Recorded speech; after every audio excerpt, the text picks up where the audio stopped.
우리는 주일 낮 예배 시간을 통하여서 사무엘하 말씀을 살펴보고 있습니다. 그리고 사무엘하 21장에 들어서는 사무엘하 말씀에 그동안 다윗이 왕이 되고 왕이 되면서 겪어온 사건들, 중요한 사건들을 쭉 시간순으로 진행되는 것을 보았습니다. 그러나 사무엘하 21장에는 약간 부록처럼 기록되어 있습니다. 중간중간에 빠진, 그러나 그냥 지나칠 수 없는 여러 사건들을 기록해 놓습니다. 그래서 사무엘하 21장 이하에는 이제 이런 사건들이 몇 차례 기록이 됩니다. 오늘 우리는 지난 시간에 부터 오늘까지 사무엘하 21장 시작하면서 1절부터 14절까지 말씀을 보게 되는데요. 한 사건이 등장합니다.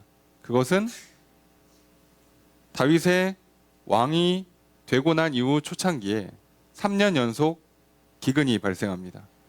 그 기근을 놓고 다윗이 기도했을 때 하나님께서는 사울이 이 기브온 사람들을 죽인 것에 대해서 이제 문제를 삼습니다. 그것을 풀어주어야 한다라고 말씀을 해줘요. 그래서 기브온 사람들의 요구를 따라서 사울 일가의 사람 남자 7명을 죽게 함으로써 이 문제를 풀어갑니다. 그래서 이 문제, 이 7명을 목에 매단 것으로 이제 다시 비가 내리기 시작합니다. 그러면 여기서 내용이 끝날 것 같은데 그렇지가 않아요. 왜냐하면 지금 이것은 어떤 과거에 묻혀진 억울한 사건에 대한 하나님의 공의로운 심판을 다루는 게 아니에요. 오늘 우리들이요, 하나님 나라를 오해하는 경우가 참 많습니다. 죄를 탈탈 털어가지고 싹 다 처리하든가 빠짐없이 기억한 다음에 다 용서를 해주든가 뭔가 이런 식으로 완벽한 과거에 대한 용서나 과거에 대한 처벌이나 이런 것들이 있어야 하나님의 공의가 세워지고 그래야 하나님의 나라, 그래야 천국 같은 그런 공동체나 천국 같은 인생이 세워진다라고 생각하는 경우가 참 많아요. 놀랍게도 틀렸습니다. 하나님의 나라는 하나님의 공의로 다스리시는 나라가 맞아요. 그런데 그 공의가 우리가 생각하는 것처럼 모든 죄를 다 털어서 처벌할 거 처벌하고 용서할 거 용서해 줘서 발생하는 방식이 놀랍게도 아닙니다. 왜냐하면 하나님의 공의라고 말하는 기준 자체를 하나님이 제시하시거든요. 우리는 그게 맞다라고 생각할지 모르지만 하나님은 그렇게 생각하지 않아요. 하나님의 기준에 맞아야 의롭죠. 그게 공의죠. 그 기준에 맞춰요. 지금 하나님께서 왜 이 사건들을 다루시냐면 이스라엘이라는 하나님의 나라를 세우실 때 특별히 행정적으로는 왕정이 시작됐잖아요. 그동안은 사사 제도였고 정치 제도가 바뀌었어요. 정치 제도가 바뀌면서 왕이 어떻게 나라를 다스리고 백성들이 왕과 어떻게 해야만 진정한 의미의 하나님의 나라가 구현되는가를 가르쳐 주시고 싶은 거예요. 오늘 우리는요, 내가 말 그대로 열심히 똑바로 살고 내가 리더가 돼서 내가 가장이 돼서 그래서 내가 뭔가 정확한 판단을 내리고 실수 없이 일 처리하고 잘못한 거 있으면 하나도 빠짐없이 다 사과하고 용서하고 책임지고 뒷감당 다 하고 그러면 뭔가 천국 같은 아름다운 나라가 펼쳐질 거라고 생각하기가 쉽죠. 놀랍게도 그건 다른 종교들이 가르치는 방식이에요. 하나님께서 만드시는 나라는요, 그런 식의 철저한 보복, 철저한 처벌, 철저한 어떤 심판이 아니고요. 하나님의 나라는 언약 위에 세워진 나라입니다. 절대로 이걸 놓치시면 안 됩니다. 하나님과 우리 사이의 관계는 계약 관계예요. 하나님이 제시하신 놀라운 은혜의 계약을 우리가 믿느냐, 우리가 받아들이느냐로 이미 이 모든 문제가 풀립니다. 그래서 그것이 이루어질 때 공의가 구현돼요. 그리고 그때 하나님의 나라가 제대로 구현됩니다. 그리고 오늘날 우리들에게는 그 공의가 하나님의 제대로 나라를 만들어 가시는 그 기준이 예수 그리스도이십니다. 그래서 지금 왜 이 사건을 들춰내서 왜 기근을 통해서 왕과 백성들 전부 다 고생시키고 이들이 이 문제를 다 집중하게 만들고 온 백성이 이 사건을 통해서 교훈을 얻게 만드시는 건 뭐냐면 언약이 깨지면 하나님 나라가 깨진다예요. 이게 핵심입니다. 과거에 죄를 지으면 탈탈 털어서 하나님께서 어떻게든 찾아서 그냥 그거 다 뒤처리 안 하면 내가 절대 천국 같은 삶 허락하지 않겠다가 아니고요. 이거는요, 언약이 깨졌기 때문이에요. 아니, 사울 왕이 그동안 죄를 이것만 졌겠습니까? 생각해 보십시오. 근데 이건 들춰낸다고요. 다윗도 보면 죄를 지은 게 한두 가지가 아니에요. 그런데 건드리시는 사건은 따로 있어요. 왜냐하면 그 사건은 하나님과 다윗, 하나님과 사울 또는 하나님과 이스라엘 백성 사이에 언약이 깨지거든요. 이건 다 다루셔야 돼요. 계약서를 위반하는 내용은 다룰 수밖에 없어요. 근데 그 계약서를 위반하지 않는 선에서 있는 소위 실수나 또는 잘못들은요, 웬만하면 넘어가 주세요. 그게 하나님 나라의 방식입니다. 하나님께서 이스라엘 백성과 어떤 계약을 맺었는가, 또 이스라엘 백성들이 하나님의 이름으로 여호와 앞에서 여호와 이름으로 다른 사람과 다른 민족과 어떤 계약을 맺었는가가 정말 중요해요. 이게 깨지는 것들은 하나님이 무조건 다루십니다. 근데 그거 외에 정치하다가 왕노릇 하다가 전쟁 치르다가 실수하고 죄를 짓는 거요, 거의 다 눈 감아 주십니다. 우리가 볼 때는 엄청 큰 실수 같은데 다 눈 감아 주십니다. 여러분, 우리가 지난날 지었던 그 수많은 죄들이요, 하나님께서 예수 그리스도 안에서 다 눈 감아 주십니다. 그런데 예수를 그리스도로 안 받아들이시면 용서가 안 됩니다. 이건 다루십니다. 이건 점검하고 확인하세요. 근데 너 예수를 하나님의 아들로, 예수를 그리스도로 믿는 거 맞지? 이걸 확인하신다고요. 이건 확인하세요. 그런데 다른 건 괜찮아요. 너 옛날에 무슨 죄가 있었더라? 아, 기억이 안 난다. 넘어가자. 이렇게 해주신다고요. 지우신다고 성경에 써 있어요. 그냥 덮어서, 그냥 호수에 던져서 없애버린다고 기록되어 있죠. 그런데 계약서는 안 없앱니다. 계약서는 절대로 파기하지 않습니다. 오늘 나와 하나님 사이의 계약서는 예수 그리스도세요. 그래서 하나님께서는 여호와를 두고 맹세한 건에서 문제가 생겼기 때문에 이 사건을 끄집어내서 다루시는 거예요.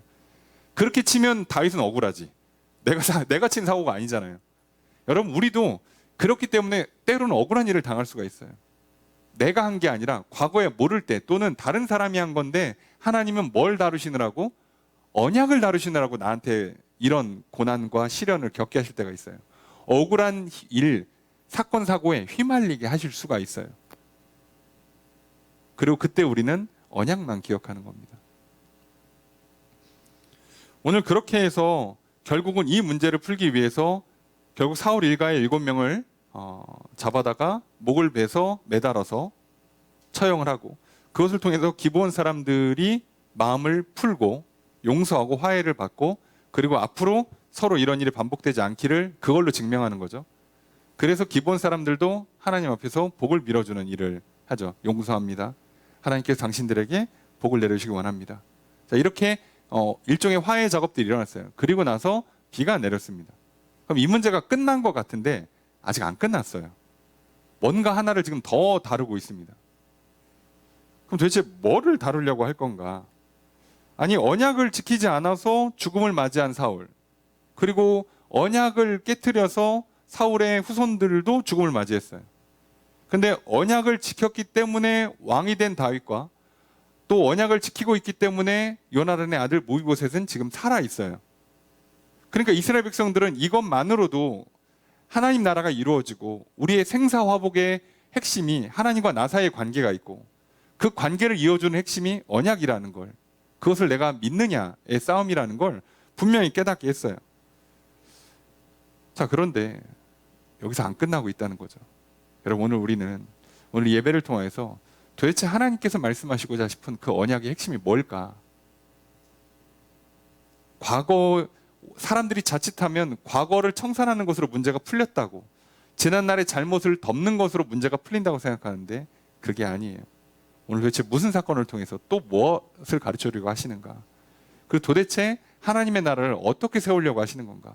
왕을 통해서든 사람들을 통해서든 어떤 사건을 통해서 뭘 말씀하시려는가? 오늘 저와 여러분들이 들으려 합니다. 오늘 말씀을 듣고 믿음으로 나아가시는 저와 여러분 되시길 주님 축복합니다. 그래서 오늘 다시 하나님을 만나는, 하나님과 나 사이에 언약이 되시는 예수 그리스도를 믿음으로 말미암아 오늘 우리가 지난날의 잘못들을 용서받고 그리고 문제가 해결되는, 그래서 생명을 누리고 복을 누리는 하나님의 나라 천국 같은 인생 살아가시는 저 여러분 되시기를 주님을 축복합니다. 오늘 우리 예배를 기뻐하다 주시고 넘치도록 복을 주시는 주님의 크신 은혜가 함께 있기를 주 이름으로 축복합니다. 도대체 무슨 일이 있는 건가? 말씀을 좀 살펴보려고 합니다. 먼저 10절 말씀 읽습니다. 시작.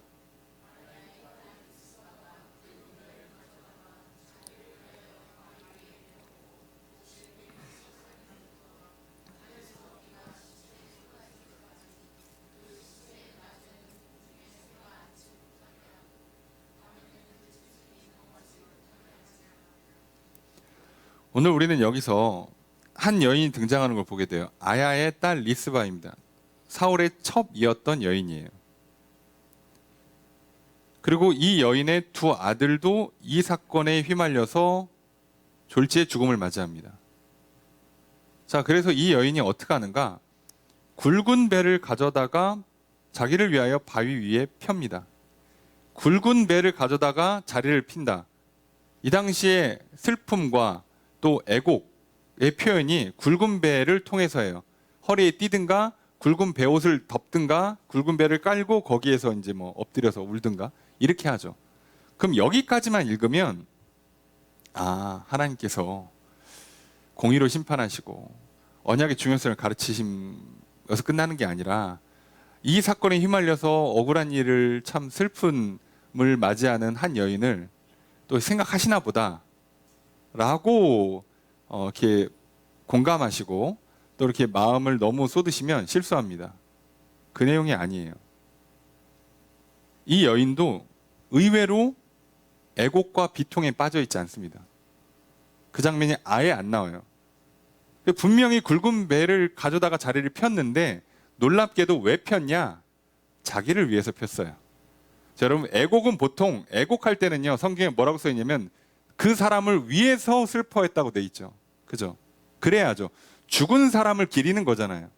죽은 사람을 위해서, 억울하게 죽은 내 두 아들과 억울하게 죽은 우리 사울 일가의 사람들 총 7명을 위해서 이게 말이 되냐, 나한테 왜 이런 고통이 임하냐 하면서 애곡해야 되는데 지금 이 여인은요, 자기를 위해서 합니다. 죽은 사람들을 위해서 슬퍼해 주는 게 아니고요, 자기를 위해서 자리를 깔았어요. 이거 뭐지? 이상하죠? 자, 여기서 우리가 빨리 눈치를 채야 돼요. 이 여인 진짜 슬프고 괴롭겠구나. 얼마나 그랬으면 막 바위에 자리를 피고 그랬나 라고 하지 마시고 자기를 위했다는 데서 봐야 돼요. 그러니까 두 아들의 슬픔이 아니라 자기가 슬픔에 빠지는 것도 아니었고, 그러면 자기가 뭔가 할 일을 위해서 지금 자리를 폈다는 얘기가 돼요. 그럼 이거는 핵심이 슬픔이 아닌 거죠. 슬픔 때문에 한 게 아니에요. 근데 뭔가 하려고 자리를 폈어요. 자, 그러면 생각해 보세요. 이 여인 입장에서는요, 이것도 어찌 보면 대단한 거죠. 아니, 나는 사울 왕의 첩이 됐어요. 인생 폈습니다. 어쨌든 인생 핀 거예요. 어차피 정식 부인은 많아야 하나 둘밖에 없고 나머지는 첩이니까. 그럼 나는 출세한 여인이 된 거잖아요. 여인으로서, 그 당시 여인으로서 가장 높이 올라간 거 아닙니까? 그런데 갑자기 졸지에 남편인 사울 왕이 전쟁에서 죽네. 아들도 죽네. 왕가가 몰락가 돼서 왕권이 바뀌네. 그랬는데 이제 남은 거라고는 나랑 이제 아들 둘인데 이 아들도 졸지에 죽네. 인생이 얼마나 어이가 없어요. 이 여인이 솔직히 무슨 죄를 졌겠습니까? 이 여인은 하나님 앞에 대놓고 큰 죄를 짓지도 않았을 거 아니냐고. 그런데 이런 일을 당하면 우리가 볼 때는 얼마나 억울합니까? 얼마나 낙심이 돼요? 원망이 됩니까? 하늘을 향해 소리치고. 그러면 여기서 자리 피고 그냥 들어눕고 막 울고 난리를 칠 법도 한데 안 해요. 놀랍게도 이 여인은 그래서 어떻게 하는 거예요? 받아들이는 거예요. 아, 사울 왕의 잘못과 이 왕과의 죄악 때문에 이런 일이 일어날 수밖에 없구나. 살다 보면 이런 일이 일어날 수도 있구나. 이걸 받아들여요. 자기가 갑자기 사울 왕의 첩이 된 것도 기쁨으로 받았지만 거의 정반대로 인생의 밑바닥으로 떨어지는 것도 받아들여요. 그리고 뭐에 집중합니까? 슬픔에 잠식당하는 게 아니라 자기가 할 일에 집중을 해요. 여기서 뭘 하는가? 그럼 이 여인은요, 고통에 몸부림치고 원망하고 불평하고 하는 게 아니라요. 이 여인이 지금 뭘 하려고 그러냐면 시신을 수습하려고 그래요. 장례를 치르는 겁니다, 지금. 다른 걸 하는 게 아니에요. 혼자 슬펐으면 굵은 배를 동이거나 굵은 베옷을 입을 건데 자리를 폈다니까? 왜요? 지금 움직여야 돼. 지금 시신에 새나 들짐승이 오는 걸 막아야 되거든. 옷 그렇게 입고선 일을 못 하잖아요. 그러니까 이건 자리만 펴놓고 슬픔의 자리만 펴놓고 그리고 거기서 일을 하는 거예요. 일을. 장례를 치릅니다. 그래서 여러분 주목하셔야 되는 게요. 사울 왕의 첩의 이름을 따로 성경에서 기록해 준 거예요.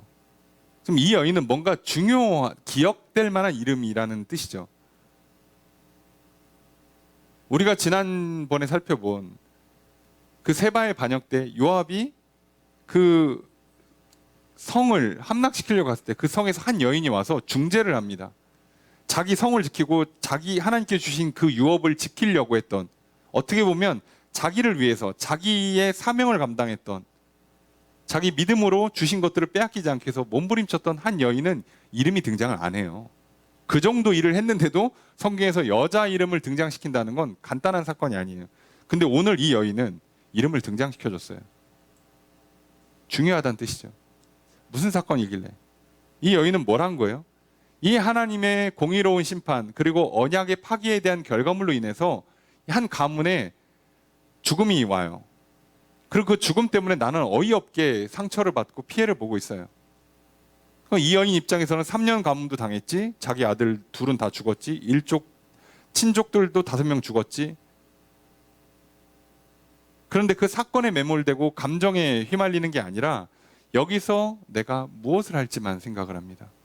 왜요? 이 모든 게 하나님으로부터 왔다는 걸 아는 거예요. 내가 막을 수 없는 일이고 내가 해결할 수 없는 일이에요. 그래서 이 여인은 뭐에 집중합니까? 내가 할 일에만 집중을 해요. 사실 남자도 이 정도 상황이 되면 그 무너지기 쉬운데 한 여인이 이렇게 한다는 건 정말 대단한 거죠. 그러니까 이 여인은요, 특이하게도 정말 하나님을 그대로 받아들이는 거예요. 그리고 이래야 하나님 나라가 이루어진다는 뜻이에요. 물론 오늘 전체적인 사건에서 이 여인의 키는 아니거든요. 그럼에도 불구하고 중요한 인물로 등장할 수밖에 없는 건 이렇게 해야 된다는 거예요. 오늘 여러분들 내가 잘못한 게 없는데 남이 사고 쳐서 내가 사건에 휘말릴 때 얼마나 억울합니까? 특히나 회사에서 옆에서 사고 치고 내가 수습하러 갈 때 얼마나 짜증나요. 아니 저거는 밥값을 못하고 나는 추가 근무를 한 셈이잖아요. 근데 월급은 똑같이 받잖아. 심지어 잘못하면 더 받아 저 사람이. 얼마나 어이가 없고 억울합니까? 그죠? 교회에서 가끔 그럴 때가 있잖아요. 아니 교회에서 기도는 내가 다 하고 봉사는 내가 다 하는데 쟤는 사고만 쳐. 근데 온갖 그 교회의 관심과 사랑은 제가 다 받아. 얘가 맨날 사고 치니까. 나는 뒤에서 죽으라고 일하는데 아무도 나를 쳐다도 안 봐. 그럼 약간 억울할 수 있잖아요. 잘못하면 여기서 사람들 시험 들거든요. 근데 이 여인은 그렇게 하지 않았다는 거잖아요. 이 여인은 무너지지 않습니다. 여기서 그냥 하나님을 보고 그리고 자기 할 일만 봐요. 그럼 그랬더니 이 여인이 그러면 이 일을 언제까지 하냐? 곡식 배기 시작할 때부터, 이게 지금 보리 추수할 때예요. 그러면 이때부터 건기가 시작됩니다. 안 그래도 가뭄인데 시기상 건기가 와요. 그리고 이때부터 언제까지 하냐? 비가 쏟아질 때까지 하는 거예요. 왜 그러냐면 비가 쏟아져야 이게 용서됐다고 사람들이 이해를 하고 하나님이 이 문제를 해결하시고 비를 내려주셔야 문제가 풀린 거니까. 그래야 이 시신을 내리겠죠. 그제서야. 그러니까 그때까지 지키는 거예요. 그래야 나는 이 시신을 수습할 수가 있으니까. 근데 기약이 없어요. 만약에 이거를 우기로 보잖아요. 우기에 비가 오는 걸 보면 거의 5개월, 6개월 하는 건데 그건 아닌 것 같고. 왜냐하면 지금 이건 용서의 비를 기다리는 거니까. 하나님의 용서의 비. 이 문제가 해결됐다는 사인으로서 내리는 비. 그때까지 하는 거예요. 그러니까 짧으면 며칠, 길면 근 한 달까지 갔을 가능성이 높아요. 그러니까 며칠에서 몇 주짜리를 한 거예요. 근데 이거 낮이나 밤이나 계속 해야 되거든요. 제대로 잠도 못 자가면서 이거 하는 겁니다. 얼마나 고생했겠어요. 근데 합니다. 근데 이 일을 오늘 11절 보니까 다윗이 들었어요. 이 일을 다윗이 듣고 어떻게 하는가가 이제 또 중요하겠죠. 12절 함께 읽습니다. 시작.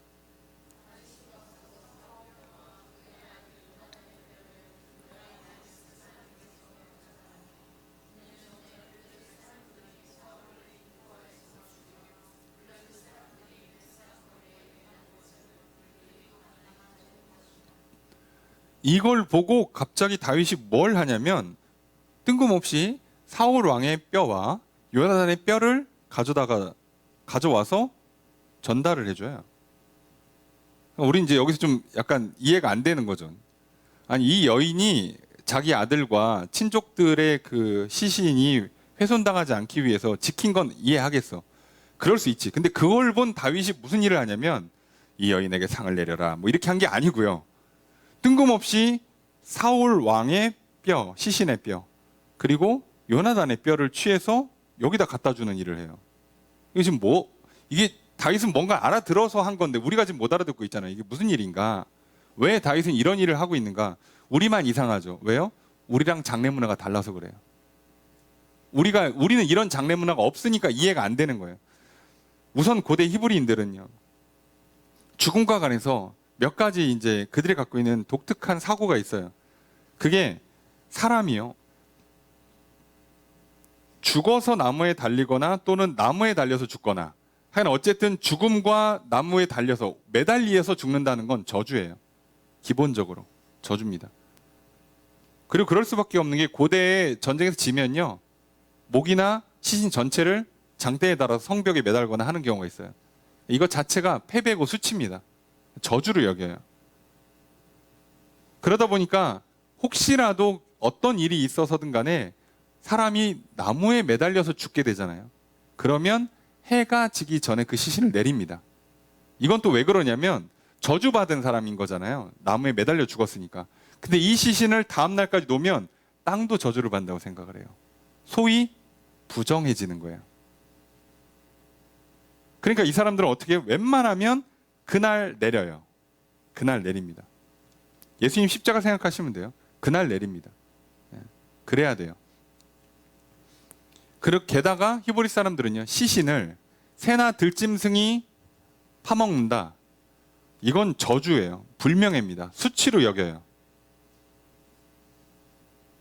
우리 생각에는 한국에서는 가끔 이렇게 들짐승이 막 묘를 파거나, 뭐 우리는 습한 지형이니까 사실 썩고 되게 오래 걸리잖아요.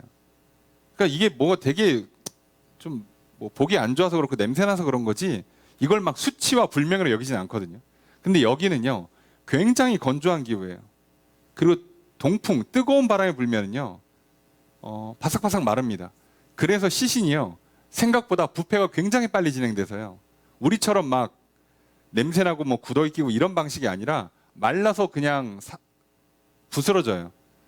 여러분들 그 가끔 이렇게 TV나 이렇게 영화 같은 거 보시면 모래 이렇게 날리는 황량한 그 사막에 동물 뼈만 이렇게 덩그러니 남아있는 거 보이시죠? 그렇게 되는 동네예요, 그 동네는. 그러니까 시신을 어떻게 처리하냐? 사람이 죽으면 석회로 돼 있는 동굴이니까 그냥 손으로도 파질 정도로 무른 땅이에요. 근데 그렇게 해서 파고 거기 가장 초입에다가 그냥 시신을 놓습니다. 안치를 시켜요. 그러면 뜨거운 바람 때문에 뭐 채 한 달 정도만 지나면 그냥 뼈만 남아 있어요. 그럼 이제 그 뼈를 옮겨요. 안쪽으로 파 들어갑니다. 파 들어가 잘 파지니까 파 들어가서 조금 더 안쪽에다가는 이제 가족별로 이렇게 모아두는 거예요. 우리랑 느낌은 비슷하죠. 오늘날 약간 그 가족묘처럼. 그 비슷하잖아요. 자, 그러니까 이렇게 진행되는 나라에서 시신이 매달렸는데 언제 내려올지 몰라, 이거. 비가 내리기 전까지 안 내려줄 거예요, 이 시신은. 그죠? 지금 저주 때문에 가뭄이 임한 거고, 이게 용서가 돼야 하나님이 비를 내리시니까. 그러니까 그때까지 이 여인은 뭐 해야 돼요? 시신을 지키는 거예요. 그거 내려올 때까지, 내려줄 때까지 말 그대로 새나 짐승이 파먹지 못하도록. 그러니까 어떻게 보면 이 여인은 지금 슬픔에 매몰된 게 아니라 마지막 남은 이 집안의 명예, 이 집안의 그 수치를 막아주려고 애를 쓴 거예요. 하나님께서 심판하신 건 받아들이는데 그 심판으로 인해서 집안이 명예가 훼손되는 건 허락하지 않는 거죠. 내가 비록 내 남편인 사울 왕이 잘못해서 왕위를 빼앗겼을지언정 왕가라는 자신감, 자존감은 놓치지 않겠다는 거예요. 그리고 그게 굳이 왕가가 아니었어도요, 이스라엘 백성들이라면 시신을 그렇게 절대 처리하지 않아요. 내가 하나님의 백성으로서 이건 허락하지 않는 일인 거예요. 자, 이걸 하나님이 가르쳐 주시는 겁니다. 이게 얼마나 중요한가. 너희가 때로는 잘못을 해서 또는 누군가의 잘못 때문에 너희가 휘말려 들어가서 문제가 생길 수 있어. 고통당하고 괴로움 당할 수 있어. 그런데 잊지 마. 너희의 그 신분, 너희의 그 정체성, 너희의 그 명예를 놓지 말라는 거예요. 그걸 지키라는 거예요. 왜냐하면 사람들은요, 가끔 절망에 빠진다고요. 사단은 계속 우리를 공격하잖아요. 뭐라도 틈만 나면 절망으로 몰아가요. 야, 끝났어. 네 집안 망했어. 이 여인을 향해서 사단이 와서 야, 집안 망했어. 그냥 다른 나라 가. 새 출발해라. 자, 이런 생각을 집어넣을 때 이 여인은 뭐 한 거예요? 아니라고. 나는 왕의 부인이었고 나는 왕가의 그 사람이고 이 가문이 다시 어떻게 일어날지 모르는데 내가 왜 여기서 포기해요? 그리고 심지어 우리 하나님 나라 백성이야. 왜 내가 포기를 해? 하나님이 저주하시는 분이 아니란 말이에요. 분명히 용서하실 거고 회복시킬 걸 믿기 때문에 여기서 막는 거예요. 더 이상의 불명예가 오지 않도록, 더 이상 수치가 오지 않도록. 그러니까 하나님 입장에서는요, 이 여인은 진짜 믿음이 좋은 거예요. 하나님이 어떤 분인지를 알고 있는 거고 자기가 누군지를 제대로 알고 있는 사람이잖아요. 우리가 볼 때는 그냥 불쌍한 여인처럼 보이는데 하나님 볼 때는 불쌍한 여인이 아니에요. 그리고 다윗이 봐도 불쌍한 여인이 아닌 거예요. 억울한 일에 휘말렸어. 고통은 당하지만 다윗도 이 여인이 뭘 하고 있는지 아니까 저 여인의 명예를, 저 집안의 명예를 회복시켜 주는 거예요. 그래서 지금 이 집안에 무슨 문제가 있냐면 시신이 다 흩어져 있습니다. 그죠? 사울 왕과 요나단은 죽어서 그 자리에 있을 때 그냥 거기서 시신이 있고요. 지금 이 자식들은 여기서 지금 매달려서 7명은 있고, 그리고 이 집안의 뿌리가 되는 아버지, 사울 왕의 아버지 기스의 묘는 즉 원래 자기 고향에 있겠죠. 시신들이 떨어져 있어요. 그래서 다윗이 뭘 해주는 거냐면 이걸 모아서 합장을 시켜주는 겁니다. 그러니까 이 집안의 명예를 회복시켜주는 거예요. 그거 하나만으로도. 여러분, 성경이에요. 다윗의 후손들이 이제 왕을 계속 하겠죠. 왕을 계속 이어가는 사람들 중에 하나님을 잘 믿고 따랐던 선 왕들도 있지만 악한 왕들도 있어요. 그러면 여러분, 하나님께서 선 왕들은 다윗 왕가의 묘실에 넣어주고 악한 왕들은 다 뺄 것 같죠? 안 그렇습니다. 거의 다 넣어줘요. 거의 다. 거기에 못 들어간 왕이 2명인가 3명밖에 없어요. 대부분은 다 넣어줍니다. 마지막 명예고 자존심이에요. 그거는 웬만하면 허락해준다고. 그러니까 다윗도 이걸 보는 순간, 아, 하나님께서 원하시는 건 비록 사울이 잘못해서 죽음을 맞이하고 왕위를 뺏겼지만 저가 왕이었었던, 그리고 저가 하나님 나라의 백성이었던 그 최소한의 명예, 최소한의 자존감은 버리면 안 되는 거예요. 그래서 다윗이 그걸 해줍니다. 그래서 해주는 거예요. 그래서 아들 사울 뼈, 요나단 뼈만 수습해서 우리 치면 유골함 그 옮겨주는 거죠. 그리고 그걸 옮기는 걸 보니까 어떤 문제가 생기냐면 이걸 보니까 이제 13절에 보면 사람들이 그 달려 죽은 자들의 뼈를 거둡니다. 그러니까 이제 비가 내리니까 내렸을 거 아니에요. 그러니까 이 사람들의 시신도 어떻게 해요? 수습해서 보내주는 거예요. 수습해서. 그렇게 할 수밖에 없는 거예요. 왕이 하니까. 보통이었으면 어떻게 해요?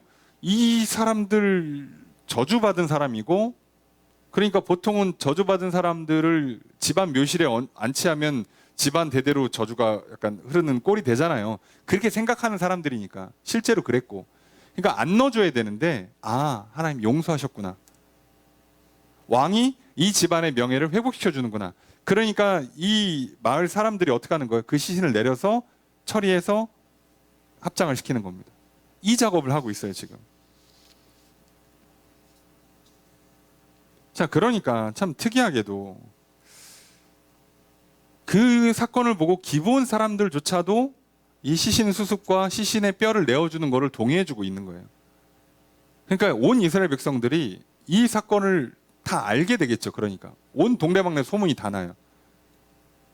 그래서 이게 다 돼서 합장이 됩니다. 그래서 14절 함께 읽습니다. 시작.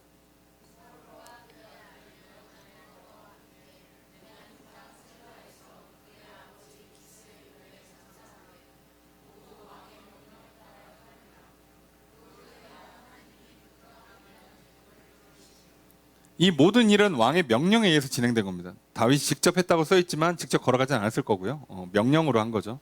그래서 그 명령을 따라서 하니까 이 기브온 사람들도 용서해주고, 그래서 그 시신을 내어주고, 그래서 지금 사울 왕가의 시신들이 다 흩어져 있었는데, 이 여인의 그 마지막 몸부림 때문에 다윗 왕이 그걸 보고, 그래서 이 집안의 명예가 회복되는, 모든 시신이 한 곳에 안치가 되는 명예를 회복하게 돼요.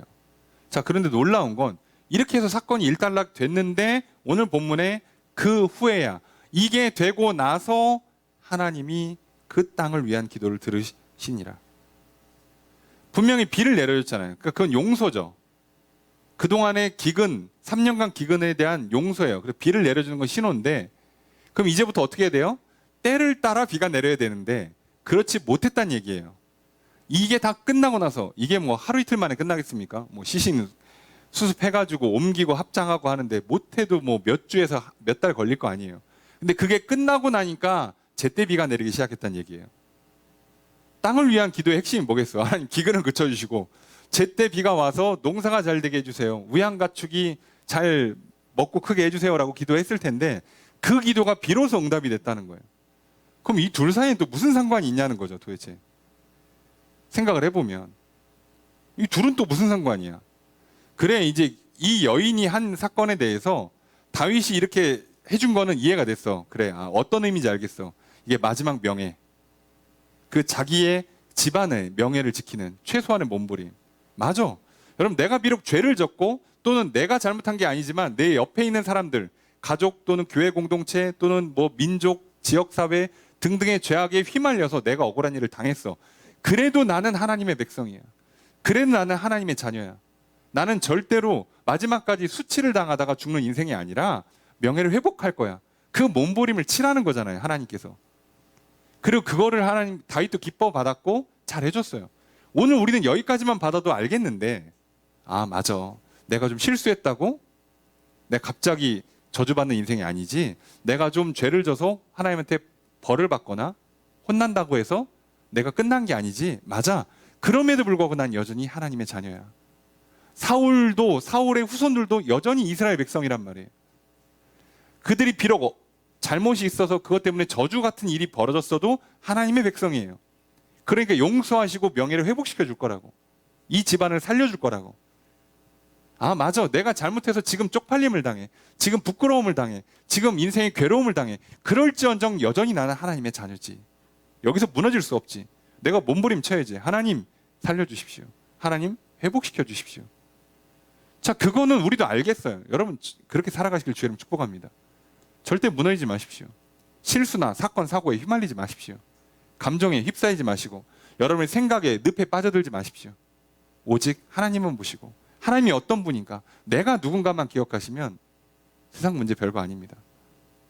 그리고 우린 심지어 이 땅에서의 삶이 끝이 아니잖아요.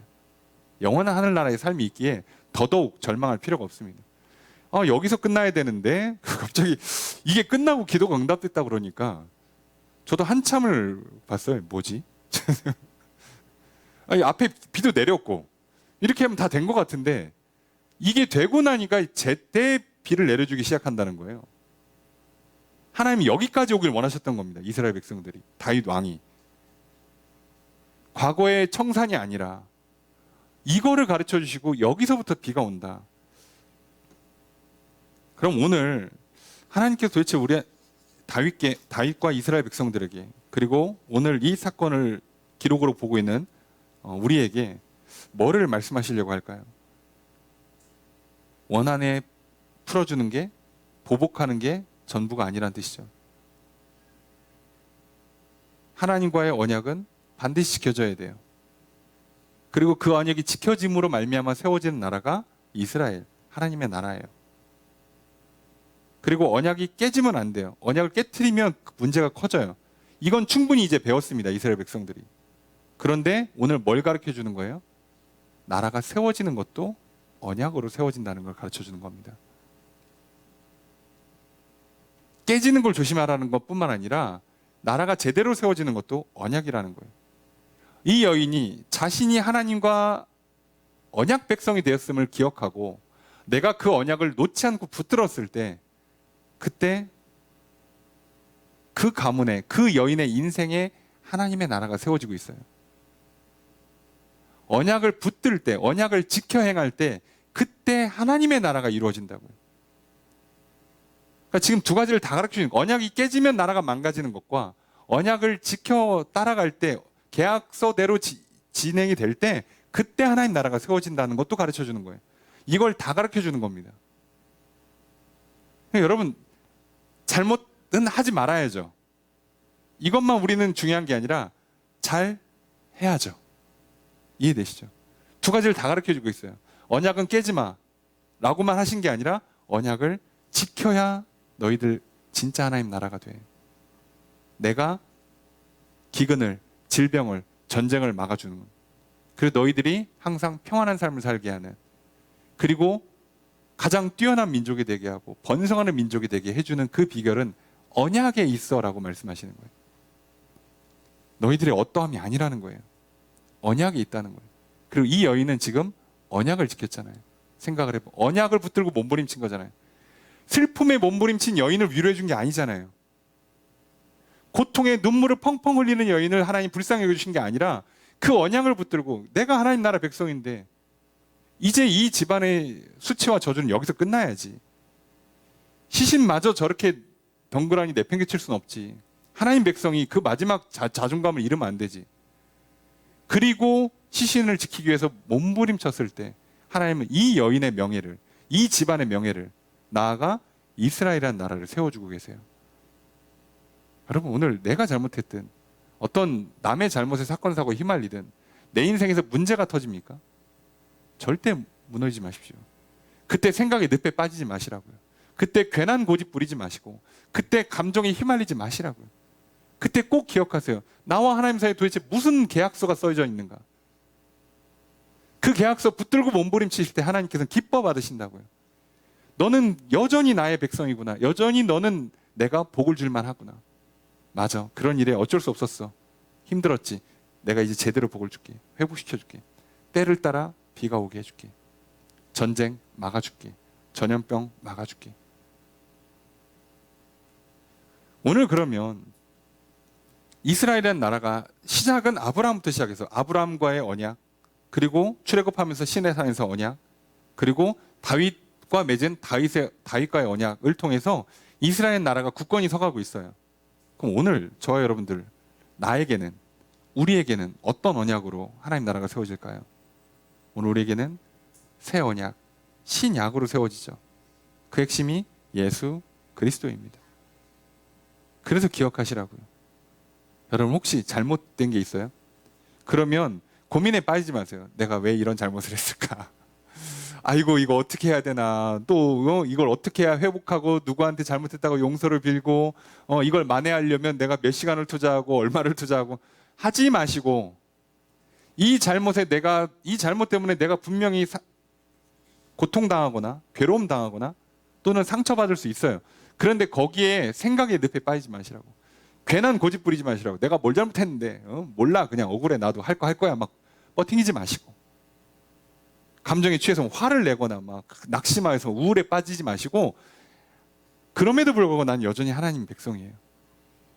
저분이 나를 용서하실 거란 말이에요. 그럼 내가 어떻게 해야지 용서를 받고 어떻게 회복하냐고. 내가 하나님께 가는 길은 예수 그리스도밖에 없습니다. 그러니 예수 그리스도만 붙들면 이 문제가 풀리는 거였다고요.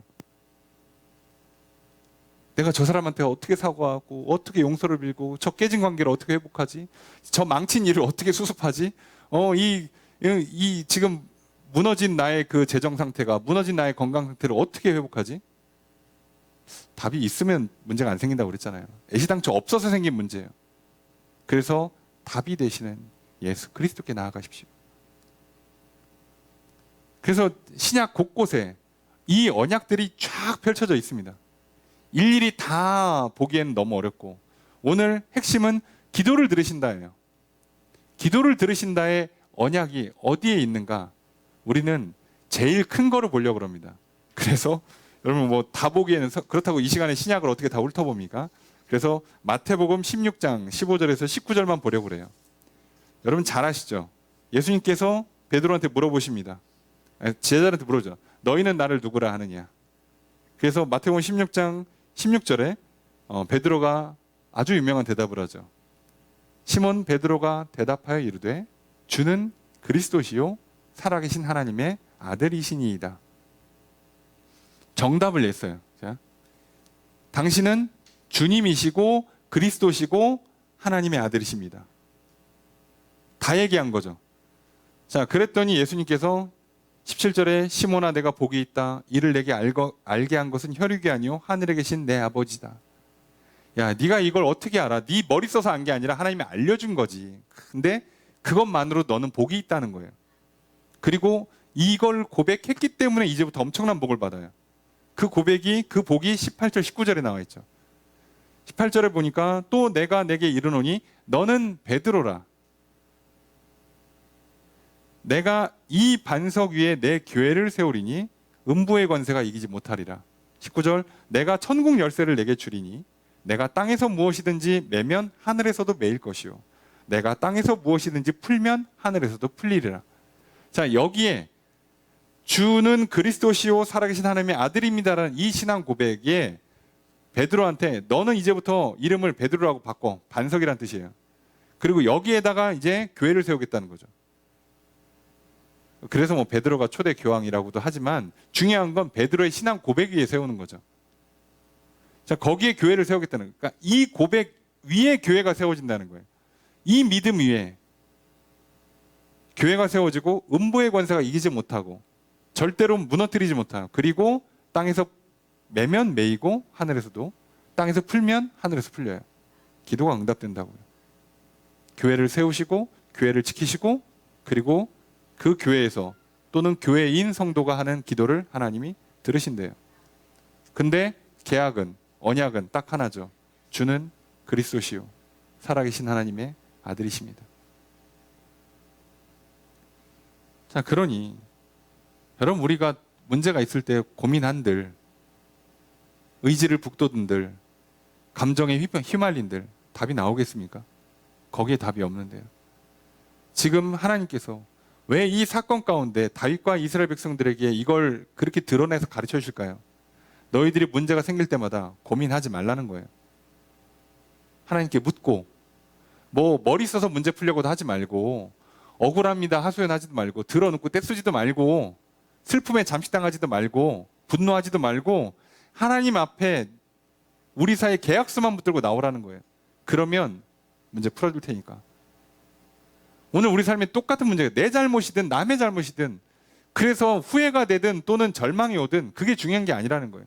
머리 써서 답이 나올 것 같지 않으면, 내가 의지를 북돋는다고 해결될 문제가 아니라면, 내가 분노한다고 해서, 내가 좌절하고 낙심하고 절망하고 눈물 흘린다고 해서 문제가 풀릴 게 아니라면 우리는요 계약서 들고 가는 거예요. 여러분, 울면 하나님이 받아준답니까? 소리 지르고 막 화를 내면 하나님 받아준답니까? 의지를 불태워서 다른 종교처럼 뭐 며칠을 막 어떤 행위를 반복하면 그래 너의 의지를 내가 보았다 그러고 받아준답니까? 우리가 정신 똑바로 차리고 생각을 바로 교정하면 하나님 받아준답니까? 아니요. 애시당초 우리를 받아주는 길이 예수 그리스도세요. 다른 길이 없다고요. 그것을 다윗과 이스라엘 백성들에게 가르쳐주는 것이고, 오늘 저와 여러분들에게 가르쳐주는 거잖아요. 내 안에 하나님 나라가 세워지는 비결, 우리 안에, 그래서 교회와 가정의 하나님 나라가 세워지는 비결은 예수 그리스도입니다. 다른 길이 없어요. 여러분 인생의 진로가, 여러분 인생에서 인간관계가, 일을 하고 사람을 만나는 것들이 답이 있겠습니까? 없어요. 예수 그리스도가 답이라고요. 그걸 가르쳐 주시는 거예요. 여러분, 오늘 우리는 특별히 교회 창립 기념주일을 맞이합니다. 2015년 3월 1일이 주일이었던 해에 그때 교회가 세워졌죠. 그때나 지금이나 이 교회가 연약함이 있고 부족함이 있습니다. 또 역시나 강점이 있고 장점이 있습니다. 그런데 내일을 향해서 향후 10주년, 20주년, 30주년을 향해 나아갈 때 우리 안에 답이 있을까요? 어떤 계획이 정답일까요? 우리가 어떻게 의지를 불태울까요? 우리 다 같이 올해는 한 명씩 전도하고 올해는 작정해서 얼마씩 헌금하고 그러면 내년에는 교회가 좀 답이 나올까요? 우리 막 기뻐합시다. 아닙니다. 우리 이럴 때가 아닙니다. 우리 눈물로 기도합시다. 뭐 그러면 답이 나올까요? 아니요. 교회를 세우시는 분도 예수 그리스도시요. 교회를 지키시는 분도 예수 그리스도시요. 교회에 와서 우리가 하는 기도들, 그 기도를 들으시고 응답하시는 것도 예수 그리스도 때문에 가능한 겁니다. 그러니 우리는 그걸 붙잡는 거잖아요. 오늘 제 인생의 답도, 여러분의 인생의 답도, 교회와 또 우리 각각의 가정의 답도 예수 그리스도에게 있는 거잖아요. 여러분, 하나님께서 저를 부르시고 세우시고 인도하셔서 이곳에 교회를 세우셨습니다. 그리고 지금까지 지켜주셨고 이곳에 사는 많은 기도에 응답해 주셨습니다. 이후로도 마찬가지입니다. 오늘 우리에겐 답이 없습니다. 오늘 우리가 해야 되는 건 하나님과 나 사이에 어떤 언약이 있는가 기억하십시오. 그 언약을 붙들고 나아갈 때 문제가 해결됩니다. 오늘 우리에게는 나와 하나님 사이의 언약, 둘 사이의 관계를 화목하게 만들어주고 구원받고 생명을 누리고 복을 누리게 하는 그 언약의 핵심이 예수 그리스도이십니다. 그러니 우리가 이제 10주년을 20주년, 30주년을 향해 나아가는 유일한 길도 예수 그리스도께 있고요. 내 인생이 앞으로 올해, 내년, 10년, 20년을 더 살아가는 동안에 천국 생활을 누리는 비결도 예수 그리스도께 있습니다. 그리고 여러분들의 가정이 천국 같은 가정으로 회복해 나아가는 그 길의 핵심도 예수 그리스도께 있습니다. 오직 예수 그리스도 이름을 부르시며 그 이름을 믿고 나아가셔서 하나님께 주시는 구원의 은혜가 있기를 주의 이름으로 축복합니다. 하나님께 내려주시는 생명과 복을 풍성히 누리며 살아가실 주의 이름으로 축복합니다. 혹시라도 나의 문제 때문에 또는 다른 문제에 휘말려서 여러분 삶에 때로는 고통이 다가오고 절망이 찾아올 때, 힘들고 괴로운 날들이 펼쳐질 때, 고집이 막 올라오고 감정에 충동을 할 때 절대 휘말리지 마시고 끝까지 하나님 앞에 나아가십시오. 그 언약을 기억하시고 우리와 하나님 사이의 계약서 되시는 예수 그리스도를 붙들고 나아가십시오. 그러면 얼마든지 받아주실 것이요, 언제든지 기도에 응답해 주실 것이요, 그래서 그 모든 문제들이 해결되는 놀라운 은혜가 있을 것입니다. 오늘 이 여인이 자신이 누군지를, 하나님의 백성으로서 내가 뭘 해야 되는지를 놓치지 않고 살았을 때 그 이름이 명예롭게 되고 그 집안이 명예를 회복했던 것처럼, 저주받는 집안이 아니라 명예로운 집안으로 바뀌었던 것처럼 오늘 우리들이 하나님과 나 사이의 관계의 핵심이 예수 그리스도임을 기억하고 나아가신다면, 그래서 예수 그리스도를 통하여서 여러분 기도하시고 용서받고 또 말씀으로 진리를 배우고 나아갈 때 우리들의 문제가 해결될 것이요, 우리들의 삶에 놀라운 복과 기적이 임하게 될 것입니다. 그 풍성한 삶을 살아가시는 이 한 주가 되시기를, 그런 일생 되기를 주님 축복합니다. 그런 우리의 교회가 되기를, 그런 여러분들의 각각의 가정이 되기를 주님 축복합니다. 오늘 예수 그리스도 안에서 하나님과 늘 화목하시고 하나님 안에서 늘 문제가 해결될 뿐만 아니라 무엇보다도 우리의 간절한 기도들이 항상 응답받는 삶이 되시기를 주의 이름으로 축복합니다.